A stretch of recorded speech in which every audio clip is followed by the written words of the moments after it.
Հետևիր սրտիդ ձայնին, այն քեզ ուզում է տանել անհայտ հեռուներ, վայելիր աշխարհի չքնաղ քաղաքներն ու արևոտ լողափերը նոր զգացողություններով, նոր համերով։ 2026-ը թող լինի հույսերի, մոտիվացիայի, նպատակների իրագործման տարի։ Եվ հիշեք, ամեն ինչ սկսվում է մեկ որոշումից։ Նոր տարին գալիս է նոր հնարավորություններով ու արկածներով։ Քո հաջորդ արկածը մեկ թռիչքի հեռավորության վրա է։ Travel with M 095 89 20 48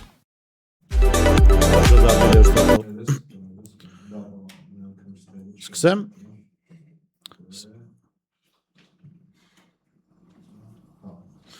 Բարև ձեզ արգել սկսում եմ, թե չէ։ Բարև ձեզ արգել հեռուստատողներ, մենք շարունակում ենք կարևորագույն թեմաների քննարկումները, այս բան ես զրուցելու եմ Հայաստանի ԱՍ նախաձեռնության հիմնադիր Նարի Սարգսյանի հետ, շնորհակալ եմ պարոն Սարգսյան, մեր հավերն ընդունելու համար, դուք երեք մեկնարկը տվեցիք ձեր ծրագրի հրապարակման, հա,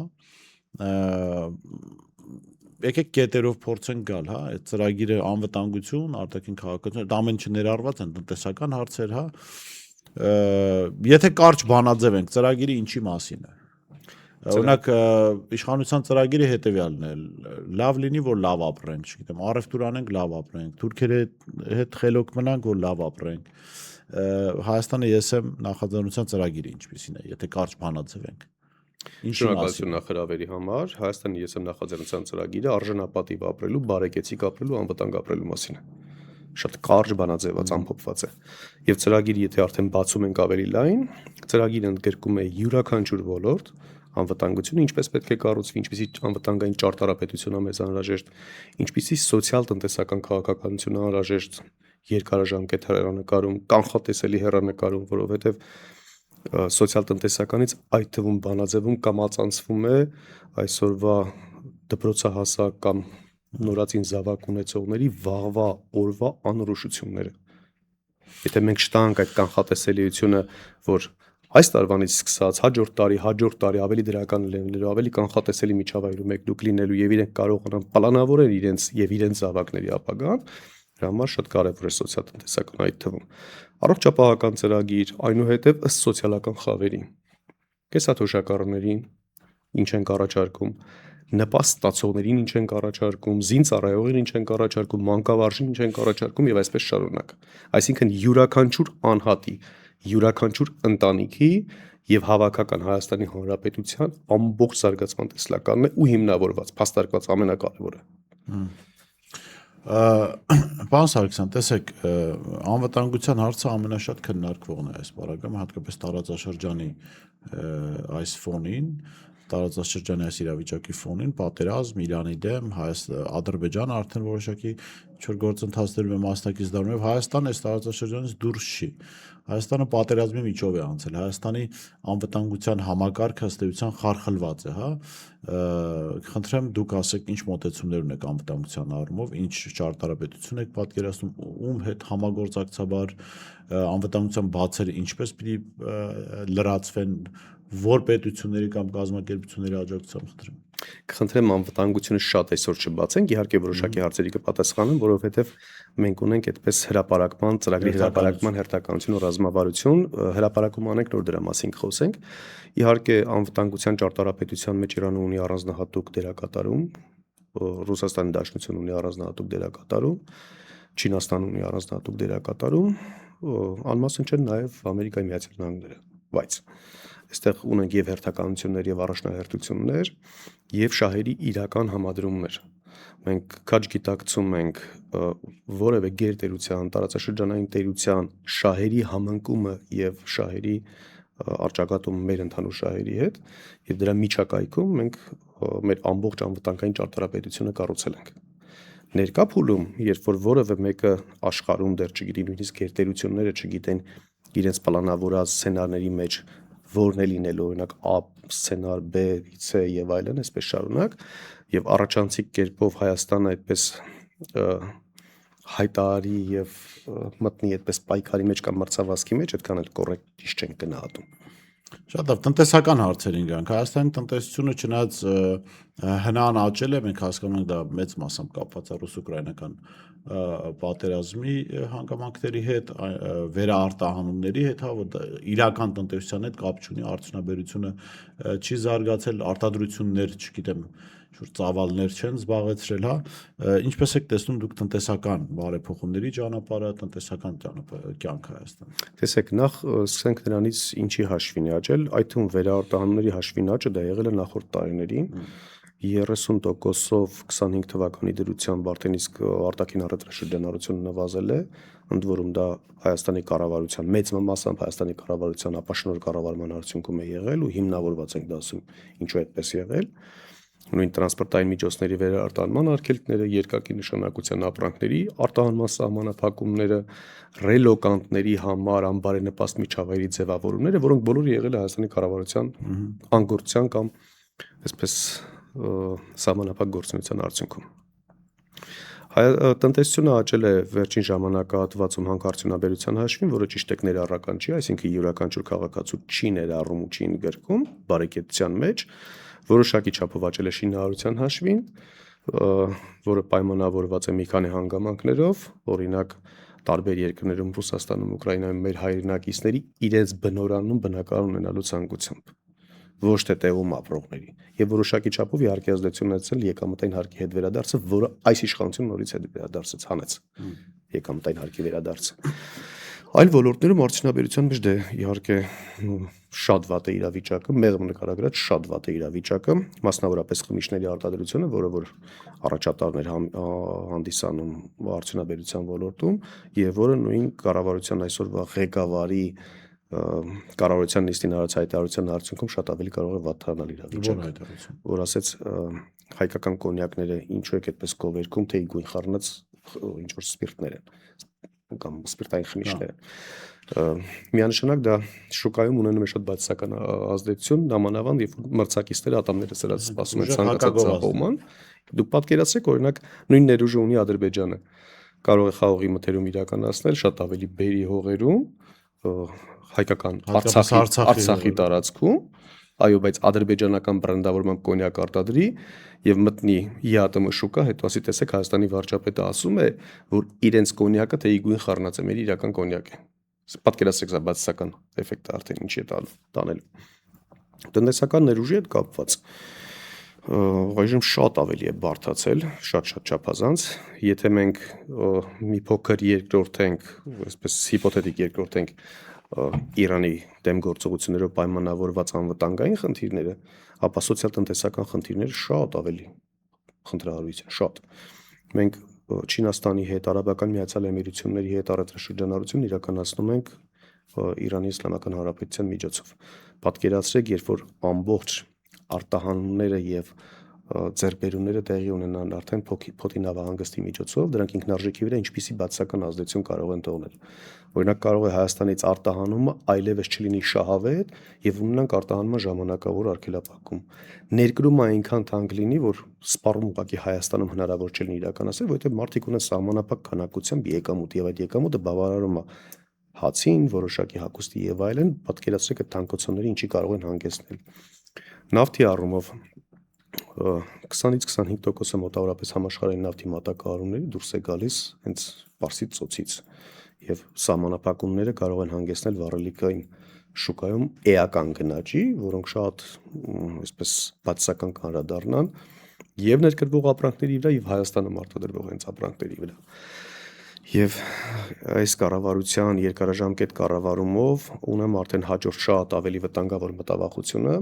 որտեղ մի անգամից է, տեսեք, մեր համար ինքը այսպես խոչընդոտ է հանդիսանում մտահոգությունների տեղիք է, բայց Նիկոլ Փաշինյանի եւ նրա թիմակիցների համար սա ուղղակի այսպես խաղաքարտ է դառնում ընտրությունների նորից շահարկելու կամ իր պլանը առաջ մղելու։ Օրինակ ասի դե տեսեք, Չինաստանից չենք կարողանում ներմուծենք վտանգավոր է Իրանի դեմ գործողություններով պայմանավորված, եկեք Թուրքիայից ներկրենք։ Հենց բացվեց թուրքական արտադրանքի եւ թուրքական մատակարարումների դեմ հայկական շուկան, Հայաստանում արդյունաբերությունը ընդհանրապես է ոչնչանում։ Այսինքն տարածաշրջանային եւ ներկա իրողություններով պայմանավորված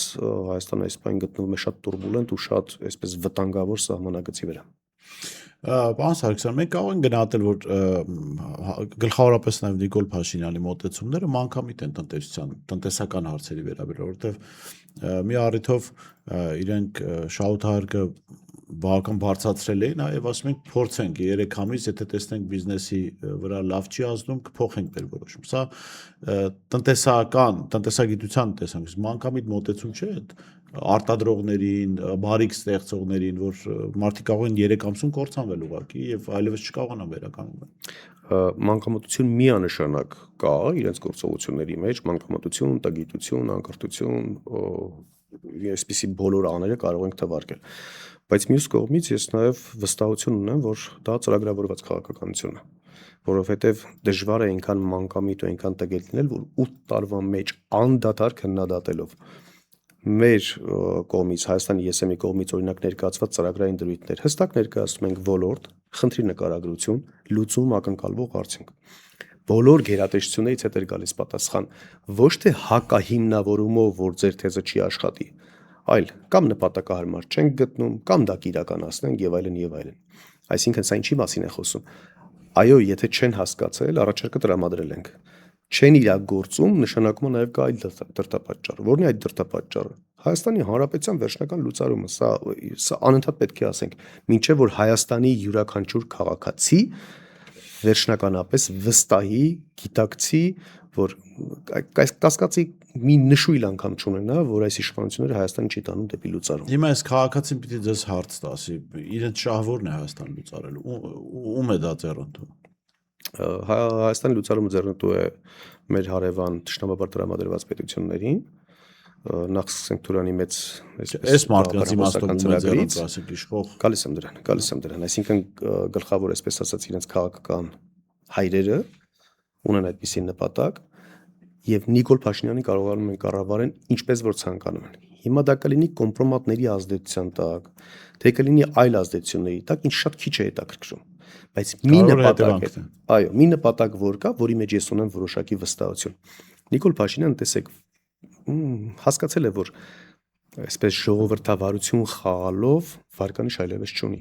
Եթե նույնիսկ 26 թվականի հունիսի 7-ին Աստված մի արարծե մեզ չհաջողվի Նիկոլ Փաշինյանին հեռացնել, ամենայնիվ դրանից հետո նա շատ կարճ ժամանակ է մնում։ Եվ միակ տարբերակը երկարաժամկետ իշխելու, որովհետև դա նաև իր համար ֆիզիկական անվտանգության, իր համար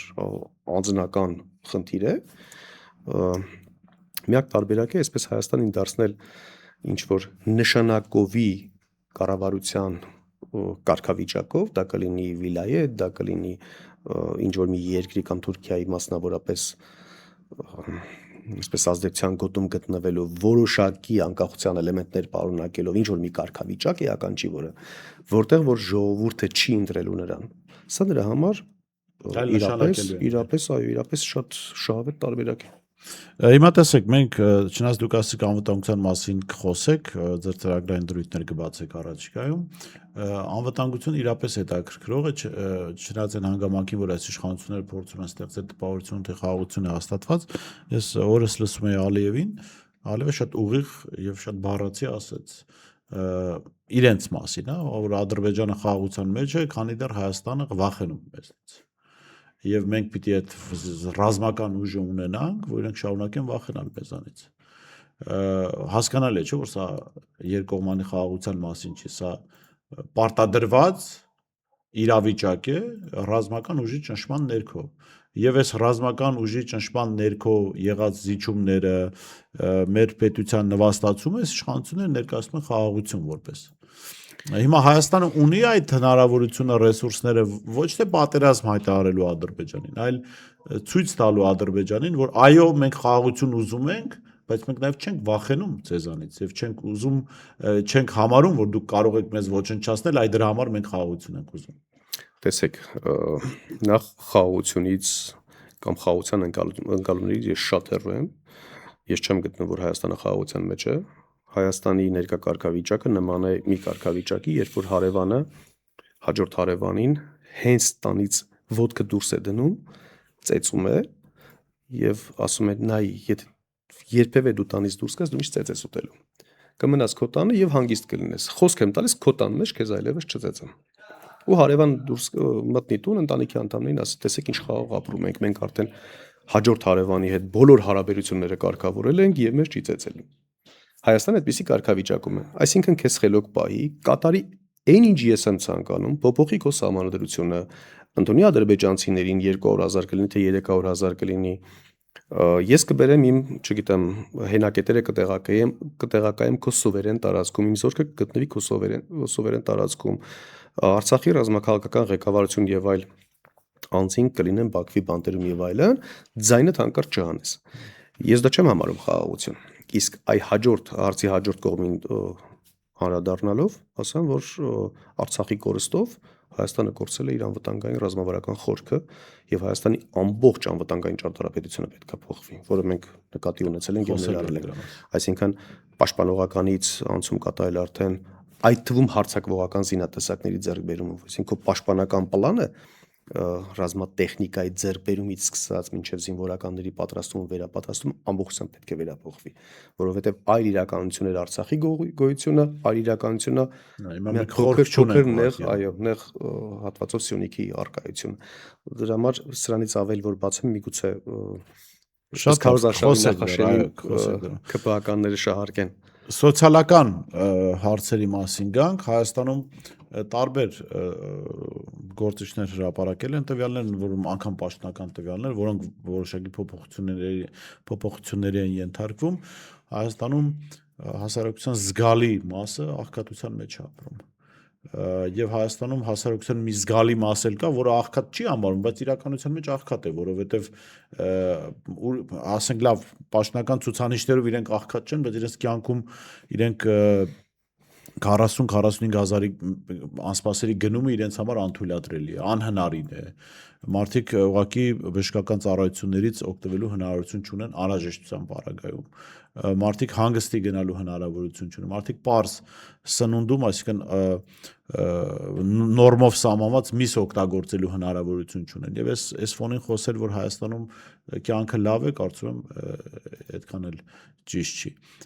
Այս առումով ինչ մոտեցում է։ Տեսեք, նման պարագայում միշտ պետք է առաջնորդվել Մասլոուի բուրգով եւ իհարկե քո անձնական մասնագիտական վերլուծություններով։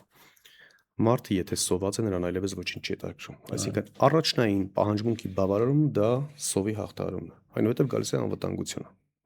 Հետևաբար այս երկուսը մենք միշտ այդ թվում մեր ծրագրային դրույթներում միշտ փոխկապակցում ենք մենք միմյանց, որ նախ առանց մեկը մյուսի գոյություն ունենալ չի կարող, եւ երկրորդ դրանք միմյանց հաջորդող բնական պահանջմունքներ են մարդկանց մոտ։ Մենք ունենք 40% աղքատություն ըստ աղքատության վերին գծի, որը պաշտոնական վիճակագրությունով, այսինքն հենց այս կառավարության վիճակագրությամբ հաստատված է։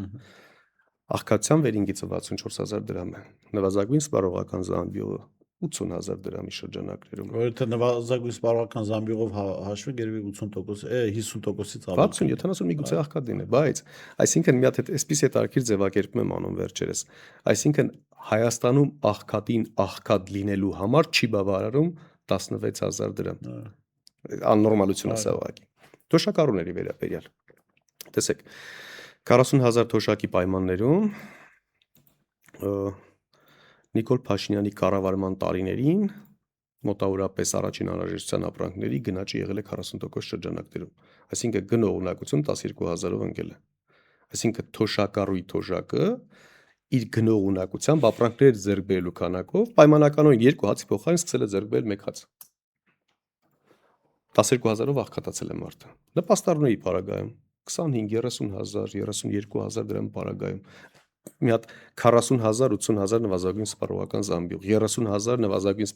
40-50,000 տարբերություն է տալիս թոշակառուին նպաստառներին աղքատ լինելու համար։ Աշխատավարձի, այսինքն սոցիալական խավերի գնանք։ Վարձու աշխատող հանդիսացող անձանց համար հայտարարում է վիճակագրությունը միջին աշխատավարձ 300,000 դրամ է։ Ինչի հաշվին է միջին աշխատավարձ 300,000 դրամ։ Երբ որ մանկավարժի աշխատավարձ 120,000 դրամ է։ Երբ որ զինվորական աշխատավարձը 200,000 է, լավագույն դեպքում 200,000 դրամ է, 180,000 է մեծամասամբ։ Երբ որ սպասարկման ոլորտում աշխատակիցները վաճառող, հսկիչ եւ այլն աշխատավարձը 120-150,000 դրամ է։ Այսինքն նման պարագայում միջին աշխատավարձը ինչ անում այդ մարդուն։ Դուք ունեք $1000 ամսական եկամուտ, ես ունեմ 0 դրամ։ Իմ եւ ձեր միջին եկամուտը $500 է, բայց ես սոված եմ, չէ՞ ամբողջ ամիս։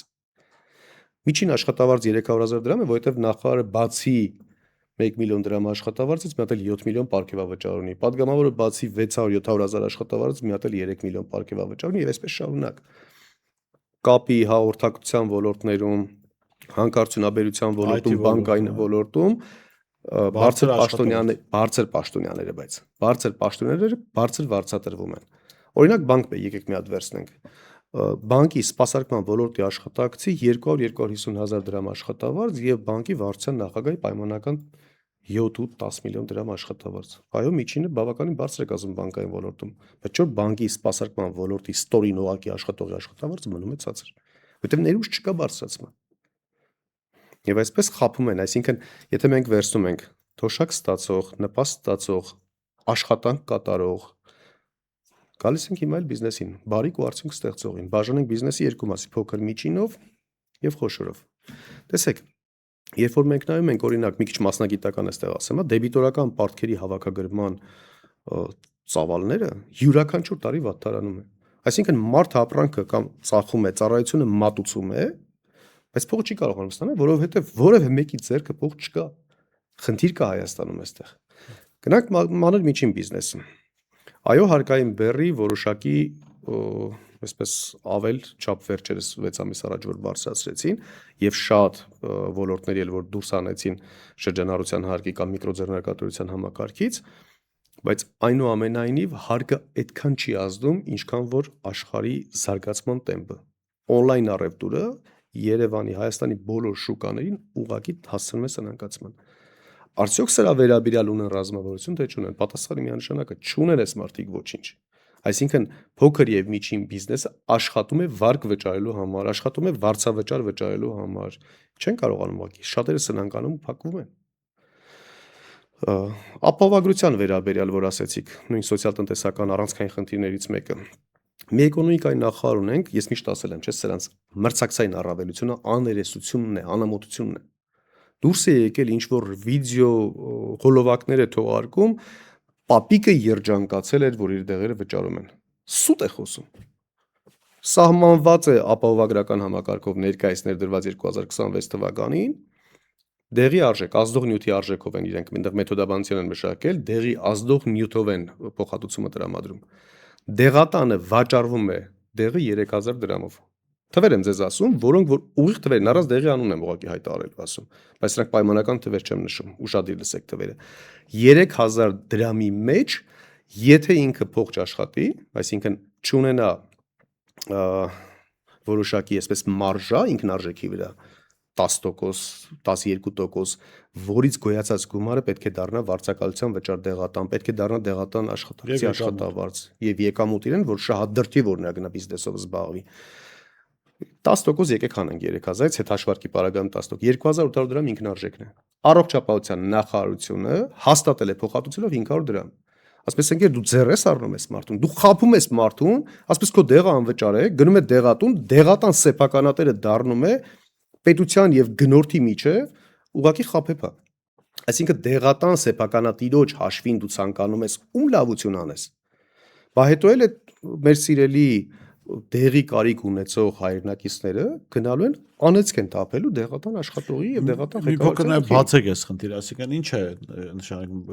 քաղաքացուն տալիս են ավելի քիչ գումար, ասում են գնա դեղատնից վերցրու փողը։ Չեն տալիս գումար։ Քաղաքացուն ասում են պետությունը, այսինքն կամ առողջապահության հիմնադրամը կփոխհատուցի քո դեղի արժեքը, որովհետեւ դա ցանկի մեջ ներառված է։ Բայց դեղի արժեքը նորից եմ կրկնում ինքնարժեքը 2800 դրամ է։ Դեղատունը որպեսի բաց թողնի դեղը եւ սպասի որ առողջապահության հիմնադրամը փոխանցում կատարի, իրեն 500 դրամից ավել փոխանցում չեն կատարելու։ Պատկերացրեցինք, հետեւաբար դեղատունի ինչ որոշում պետք է կայացնի։ Չվաճառելու։ Առողջապահական, ապահովագրական համակարգի պայմանագիր չստորագրելու, դրա մասը չկազմելու։ Սա դեղատան ոլորտում, բժշկական ոլորտում։ Բժշկի խորհրդատվությունը պայմանականորեն 20000 դրամ է։ Ու ինչու՞ ասում, պայմանագիրը ուղիղ ասեմ 18000 դրամ է բժշկի խորհրդատվությունը կոնկրետ ուղղվածությամբ։ Փոխհատուցումը տրամադրվում է 6000 դրամի չափով։ 12000 դրամը որտեղից է մարդ տալու։ Հիմա բժիշկին գնում ասում է ես Մեր տաղավարում եղել է նաև բժիշկ եւ ձեր այդ մտահոգությունները կիսելով ասում էր որ ես կհամարեմ որ ավելի շատ այդ ծառայություն չեմ մատուցի, քան կմատուցեմ 6000 դրամ։ Այսինքն շատ բժիշկներ բարեխղճությունից ելնելով որոշակի ժամանակահատված բարեգործություն կիրականացնեն, բայց միշտ պետք է բարձրաձայնել, այսինքն բժշկի բարեխղճությունը չպետք է Նիկոլ Փաշինյանը կապիտալիզացնի որպես իր կատարած մեր հայրենակիցներին ինչ որ հարցում օժանդակելու քայլ։ Սա շատ կարևոր է։ Բայց այդ բժիշկն էլ կներեք դրանով է չէ՞ ապունդել իր վարձատրության եղանակն է։ Այսինքն եթե ունենում է ամսական կտրվածքով իրանց լեզվով ասեմ 100 պացիենտ, եթե 100 պացիենտին էլ պետք է այդպես բարեգործություն են, բա ինչու՞ այդ մարդը ապրելու։ Ինչի մասին է խոսքը։ Դրա համար ենք մենք ի սկզբանե մտահոգություն հայտնում, ասում ենք որ այս համակարգը հունիսի 7-ից հետո չի կարող գոյատևի, որովհետև առանց հաշվարկի է, որովհետև առանց մենեջմենթի, առանց ռիսկերի գնահատման է։ Այդ մասով էլ լուծումներ ունեք առողջապահություն։ Իհարկե։ Շատ լավ, գանք ընտրություններին, պարոն Սարգսյան, ընդդիմադիր տարբեր ուժեր հայտարարեցին, չգիտեմ, ինչ որ բլոկներ են ստեղծում, ուժեր են ստեղծում, ինչ է անելու Հայաստանը ԵՍ նախաձեռնությունը, որովհետև մի կողմից ժամանակ դեռ կա, բայց մյուս կողմից էլ բավական արդեն կարճ ժամանակ է մնացել։ Տեսեք, մենք բազմիցս հայտարարել ենք, որ այո գնում ենք մասնակցության, այժմ էլ մեր հայտարարությունը ուժի մեջ է, ձևաչափի վերաբերյալ դեռևս չենք կարող հրապարակում իրականացնել, որովհետև մեր նպատակը այս իշխանության հեռացնել եւ հաղթելն է, ոչ թե ինքնանպատակ ուղղակի մասնակցելը։ Ինչ արեցինք մենք։ Մենք որոշեցինք ծրագիրը հանրայնացնենք, նախապես մեր հայրենակիցը իմանա ինչի մասին ենք խոսում, ինչ ենք առաջարկում եւ ինչպես ենք հիմնավորում, արդյոք վստահել է թե վստահելի չի, ու արդեն գալիս ենք հաջորդ առաջարկով։ Եվ միգուցե մեր հայրենակիցները որոշեն, որ մենք չէ պետք է առանձին մասնակցենք։ Միգուցե իրենք առաջարկեն, ասեն չէ պետք է միավորում այնուամենայնիվ լինի, կգնահատենք, այսինքն